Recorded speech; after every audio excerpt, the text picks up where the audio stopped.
with you.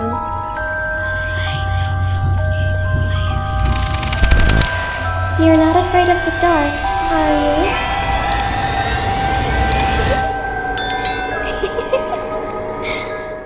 Hi and Assalamualaikum semua orang, Kamar Nasim here. I hope you are in a good mood today because it's a good day to have a good day. So kembali lagi kita dalam kemah ini. And hari ni kami ada cerita seram yang baru nak share dengan korang, which is tajuk dia Diganggu Hantu Jepun. Dan cerita ni agak kata apa, related dengan korang yang tengah tengok cerita seram Kama sekarang ni. Kenapa Kama kata related? Korang kena stay tune. So macam biasa, before kita mulakan cerita ni, jom kita baca doa dulu. Mohon perlindungan dari Allah dari gangguan-gangguan syaitan. A'udzubillahi minasyaitonirrajim. Bismillahirrahmanirrahim. Rabbi a'udzubika min hamazati syayatin wa a'udzubika rabbi an yahdurun. Wahai Tuhanku, aku berlindung kepadamu daripada bisikan-bisikan syaitan, dan aku berlindung juga kepadamu, wahai Tuhanku, daripada kedatangan mereka kepadaku. Amin ya rabbal alamin. So, pemilik kisah pada kali ini kita bagi nama Ika, bukan nama sebenar. So, Ika adalah salah seorang subscriber Kama daripada sejak PKP lagi. Dan akhirnya Ika rasa nak share cerita seram yang dia pernah lalui. Dan cerita ni agak baru juga. Tapi sebelum tu, Kama cerita sikit tentang rumah yang dia duduk sekarang ni. Sebab kisah seram yang berlaku kepada Ika ni berlaku dekat rumah sewa dia. So, sekarang ni Ika tinggal sendirian dekat rumah sewa dia dekat area Klang Valley. And mula-mula Ika masuk rumah ni dengan seorang kawan dia. Masa tu tahun 2019 dan waktu tu diorang ni tidur kat ruang tamu je korang. Beralaskan tilam yang nipis tu. Sebab waktu tu awal-awal masuk kan, so belum beli perabot. And rumah sewa ni memang kosong. So kawan Ika ni pernah ceritalah, seminggu selepas diorang menetap dalam rumah sewa tu, kawan dia cerita ada satu malam tu, waktu tu pukul 3 pagi, aku ternampak ada satu makhluk yang tengah merangkak daripada dapur ke ruang tamu. Diorang dah tidur kat ruang tamu kan. So pukul 3 pagi tu kawan dia ternampak pula benda tu tengah merangkak menghampiri diorang yang tengah tidur tu. Dia cuba sedaya upaya untuk bangunkan si Ika ni tapi tak berjaya. So dia cuba pejamkan mata je sambil pegang tangan Ika ni. And tiba-tiba bila dia buka mata, makhluk tu dah tak ada. So dia cuba untuk tidur balik. Dan menurut kawan Ika ni, makhluk tu macam binatang, tapi dia ada muka manusia. Rambut dia kusut, tapi cara dia merangkak tu macam binatang. So, tak lama lepas tu, diorang start beli perabot. Jadi, diorang dah boleh tidur ke bilik masing-masing. Kebetulan pula memang bilik tu ngam-ngam ada 2 bilik. So, memang seorang satu bilik lah. Tak ada bilik yang kosong ke apa. Setelah 6 bulan berlalu, kawan dia ni berpindah keluar daripada rumah sewa tu. Jadi, tinggallah Ika ni sendirian dalam rumah tu sampailah hari ni. And apa jadi dengan bilik kawan dia tu? Ika jadikan bilik tu sebagai store macam dia letak baju-baju macam tu lah. So sepanjang Ika duduk dalam rumah sewa tu kan, dia tak pernah kena benda-benda yang pelik seperti mana yang kawan dia tu ceritakan dekat dia. Kawan dia je lah yang selalu kena ganggu, tapi Ika ni tak pernah. Dan waktu dia start tinggal sorang-sorang tu, kadang-kadang dia dengar lah macam bunyi-bunyi pelik daripada atap bumbung, dan kadang-kadang dia terdengar bunyi daripada dalam dinding. Disebabkan dia tinggal dalam rumah teres, jadi dia tak rasa takut sangat tau. Walaupun Ika ni sebenarnya, dia kata diri dia ni penakut sebenarnya, tapi rumah teres tu menyebabkan dia rasa berani sebab dia rasa macam dekat dengan jiran-jiran. So nak dijadikan cerita, pernah ada satu hari ni, waktu tu 2021, dia terdengar ada orang ketuk pintu dia and then bagi salam 2-3 kali jugalah. Suara tu sayu-sayu je tau. And suara tu suara seorang wanita. Waktu ni Ika dia ada dekat ruang tamu lah, tengah tengok TV kan. So dia cepat-cepat jawab, aku salam, kejap eh. So dia bangun cepat-cepat lah, ambil kunci rumah. And pintu rumah dia ni ada grill. So biasa dia akan buka pintu rumah separuh. Sebab Ika ni dia biasa pakai baju tidur kat rumah, jadi dia buka pintu separuh, keluarkan kepala dia sikit macam tu. Semua badan dia menyorok kat belakang pintu kan. Kamar biasalah dekat perempuan-perempuan kan. Sekali bila dia buka pintu tu, dia keluarkan kepala dia, tengok-tengok tak ada orang pun dekat depan pintu dia. So Ika fikir mungkin tu jiran sebelah rumah kot, tetamu dia ke salah rumah kan. Disebabkan rumah Ika ni teres yang rapat-rapat, and Ika punya rumah pun dekat corner lot. Tapi apa yang menyeramkan bila Ika intai rumah jiran sebelah dia tu, Rumah dia tu kunci grill semua terkunci rapat dan suasana sangat sunyi dan sepi. So untuk meyakinkan Ika keluar daripada grill, keluar daripada rumah dia sekejap untuk check lah apa yang berlaku kan, buka lampu garaj apa semua. Tapi memang tak ada kesannya orang masuk rumah dia. Faham tak? Gate ke apa ke tak terbuka pun. And then dia kembali masuk rumah, tengok jam dah pukul 12 malam. So dia cepat-cepatlah kemas barang untuk masuk tidur macam biasa. Dan Alhamdulillah malam tu tak ada apa yang terjadi. Tapi selepas daripada kejadian tu, kalau ada orang bagi salam, ketuk pintu, memang Ika ni akan intai dulu ikut tingkap nak tengok betul ke tak ada orang. Dan kalau tak ada orang, Ika akan buat tak tahu je. Dia cuba anggap jiran sebelah punya tetamu. So benda ni kerap berlaku lah. Jadi Ika percaya rumah ni memang tak ada penghuni lain selain daripada Ika. Kalau ada pun, Ika memang selalu minta dijauhkan lah untuk tak nampak benda tu kan. So ini apa yang Ika nak share dengan kita semua, benda yang pernah berlaku dalam hidup dia yang bagi dia sangat menakutkan, which is baru-baru je berlaku guys. So hari Sabtu kebiasaannya rutin Ika ni dia memang akan tidur daripada pukul 4 petang. Kadang-kadang kalau dia terlalu penat, dia akan tidur sampai pukul 10 malam atau 11 malam. Terlajak lah orang kata.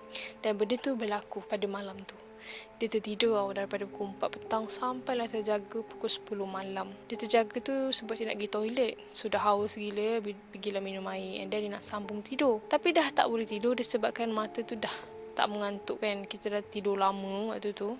So untuk hilangkan bosan dan untuk menunggu mata dia tu mengantuk, dia pun buka lah handphone and scroll TikTok.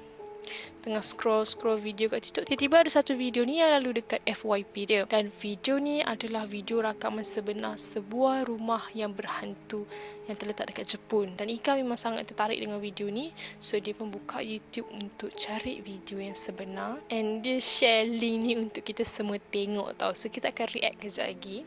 Sebab lepas Ika ni tengok hampir separuh daripada rakaman YouTuber ni, Ika makin tertarik dengan cerita sebenar rumah tu. Tapi Ika kurang faham dengan video ni sebab dia dalam bahasa Jepun. Jadi dalam video tu terakam suara seorang lelaki yang berusia 100 tahun. Dia tengah merintih tau. Dan dikatakan pemilik asal rumah tersebut telah meninggal di dalam rumah itu sebelum rumah tu dijual kepada pemilik baru, iaitu pemilik YouTube channel ni. Jadi Ika taklah berani sangat nak tengok sebab waktu tu dah pukul 12.30 malam. Jadi Ika terus tutup handphone dengan niat dia nak sambung tengok lagi video tu keesokan harinya. Jadi dia cuba pejamkan mata dan dia tertidur.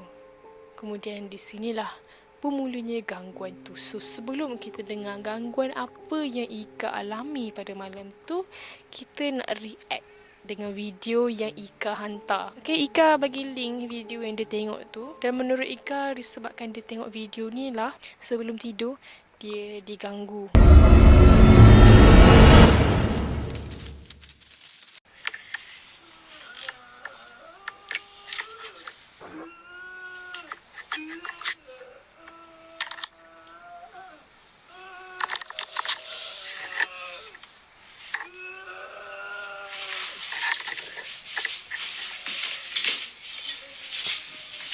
Asal kamu dengar suara tu macam suara perempuan tua lah. Ini kan lelaki.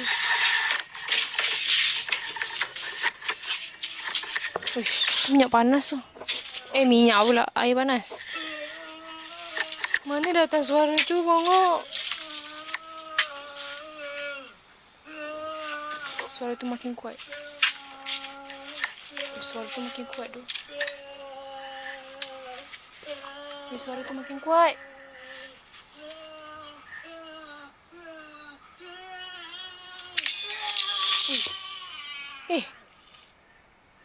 Dia campak air panas tu. Lepas tu benda tu terdiam. Mana? Apa tu? Astaghfirullahaladzim. Di mana suara tu? No, that was a bad idea.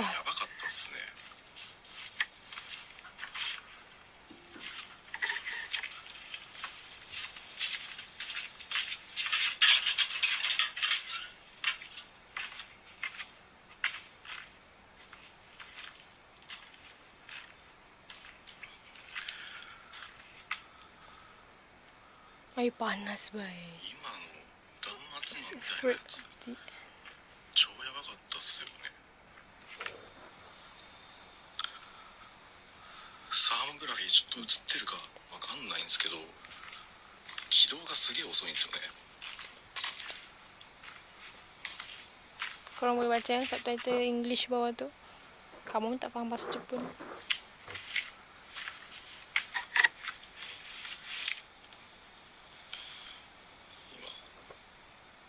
11時半。 Pukul 11.30.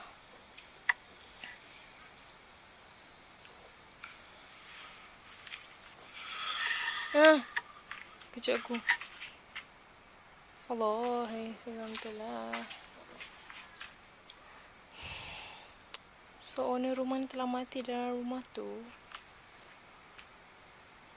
What?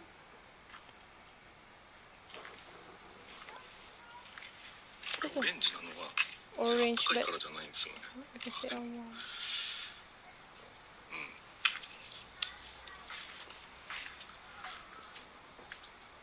Mana datang suara tu? Ya Allah, real tu suara tu. 熱が高いところを反応するんで、 Is high. Oh, kau nampak tu video sebelah tu. 人 Panggil とか apa? いたら絶対わかるんですよ。 You will definitely know. Warna-warna tu kan, dia mengesan haba ke? Aku takut lah nak tengok. Weh, cepatlah.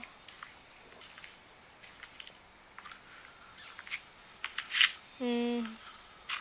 いや、人い Nak ない。 laju kan boleh? 何もいないです。動物すらいない。 Okay, kita lajukan sikit.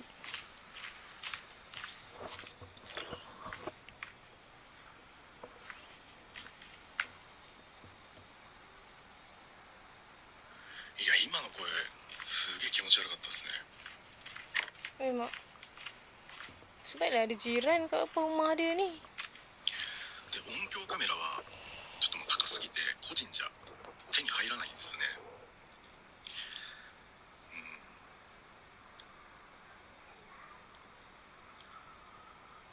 Ish, tak boleh bayang. Dah campak air panas kan.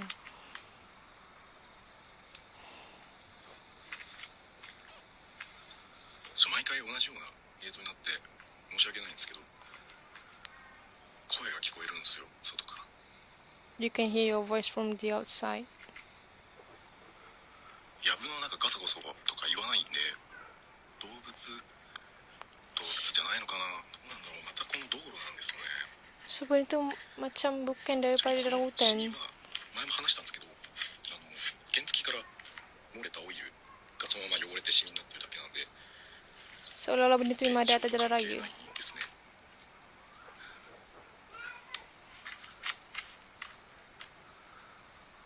あとこの湯気は超寒いんで、僕の息です。息の煙。こんな感じで。 Oh. 山の中なんで寒いんですよね。 It's in the mountain.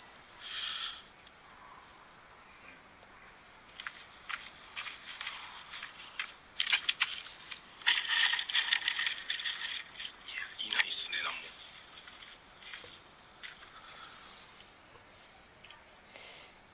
スピーカー設置されてるのかな。 Oh. Kemungkinan ada speaker kan kat situ 彼氏 kan. だとしても全然もう探しようがないのでわからないんですよ。 Tapi jelas tu suara tadi tu. Dia pun cuba berfikiran その壁っ positif. ていうよりはこっちなんですよね、本当に。 Masalah tertangkap dari kamera tau. 道路なんですよね。 Kemungkinan benda tu ada kat atas jalan raya. もうならないですね。聞こえないですね。 Sekejap. Tengok balik waktu atas jalan raya tu. Waktu dia simbah benda tu.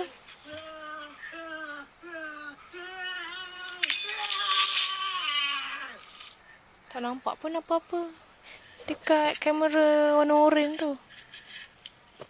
Kan? Ih, seram lah. Okay. Seram kat video tu. Kenapa awak tengok malam-malam, Mika? Okay, by the way, video full tu Kama akan letak link dia dekat description box below. InsyaAllah kalau Kama terlupa nak letak, jangan lupa ingatkan dekat komen, okay? So, pada malam selepas Ika tidur kan, dia tengok video tu, dia bermimpi yang dia tengah tidur dekat atas katil dia sekarang ni, seorang-seorang. Memang sebiji macam reality, tak ada perubahan sedikit pun.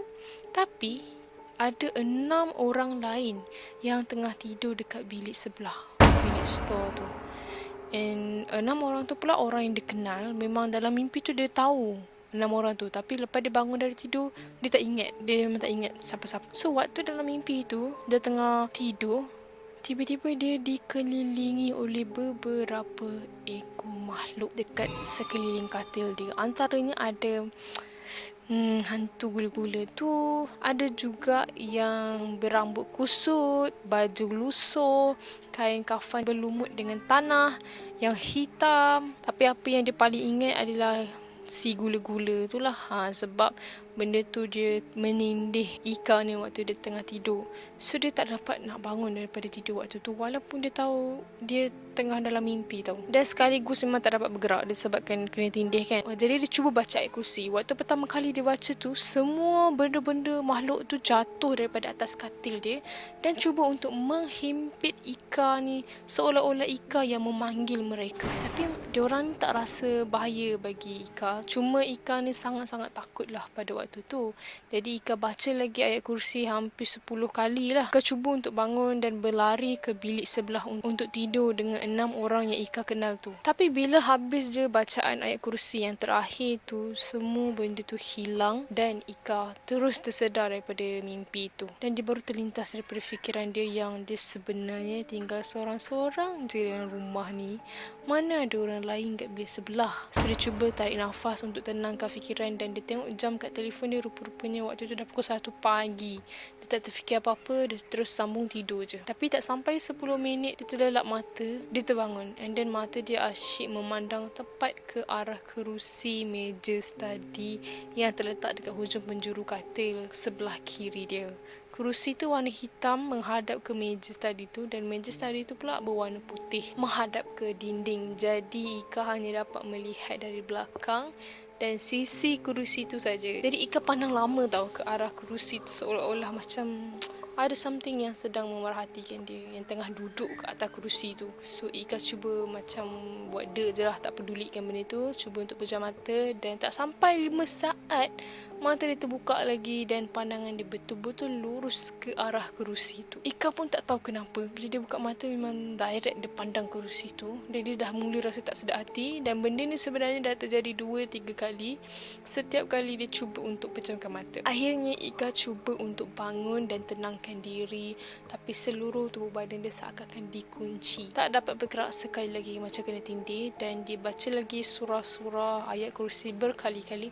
Tiba-tiba kerusi meja study tu slow berpusing ke arah dia dan dia nampak dalam sama-sama memang ada benda hitam yang tengah duduk atas kerusi tu dan ada yang siap mengeluarkan bunyi macam berdengus. So dia pejamkan mata dan baca ayat kursi sekali lagi, dan bila Ika ni buka mata, benda tu dah tak ada dan badan dia dah boleh bergerak. Tiba-tiba dia tersedar dari mimpi. Dia pandang sekeliling, semua sama seperti macam yang dia mimpi tadi. And then dia tengok jam kat handphone dia, dah pukul 5 pagi guys. So dia rasa macam mimpi ke real kan, seolah-olah macam mimpi dalam mimpi lagi. So kali ni dia terjaga, dia tak berani nak tidur balik sebab dia takut dia termimpi lagi. Dan dalam waktu dia masih teringat dengan video rumah Jepun yang kita tengok tadi tu. So dia buka lagi handphone, dia scroll TikTok sampai pukul 6. Lepas bunyi orang azan subuh, Alhamdulillah dah tak ada apa-apa yang terjadi. So pengajarannya di sini, Ika cuba sampaikan jangan tengok video seram malam-malam. Lagi-lagi kalau korang tu penakut, nanti jadi masalah pula nak tidur dan dapat mimpi yang pelik-pelik kan. Dan kemungkinan kalau korang lah tiba-tiba tengok cerita seram tu kan, lepas tu korang ternampak pula makhluk yang sama, korang jangan fikir itu makhluk daripada cerita tu pula. Sebab benda tu tahu apa yang kita tengok malam tu, so dia menyerupai dengan benda yang kita takut. Jangan takutlah kan. Dan Ika kata jangan tidur terlalu lama juga, tak elok lagi-lagi tidur petang. So itulah cerita perkongsian daripada salah seorang subscriber kami Ika. Seram. So thank you Ika. Tapi berani juga tinggal seorang-seorang dalam rumah tu. Semoga kuat dan semoga lebih berani lepas ni. And just kita dekatkan diri kita dengan Allah, InsyaAllah kita dilindungi. So thank you Ika sebab sudi berkongsi cerita seram dengan kita semua. Kalau ada di antara korang yang nak share cerita seram, jangan lupa send dekat email work29@gmail.com. So thank you dah tengok video ni sampai habis. For those who are new in my channel, don't forget to hit the subscribe button below and turn on the notification bell so that you will not miss any video that I post. See you in my next video. Bye bye.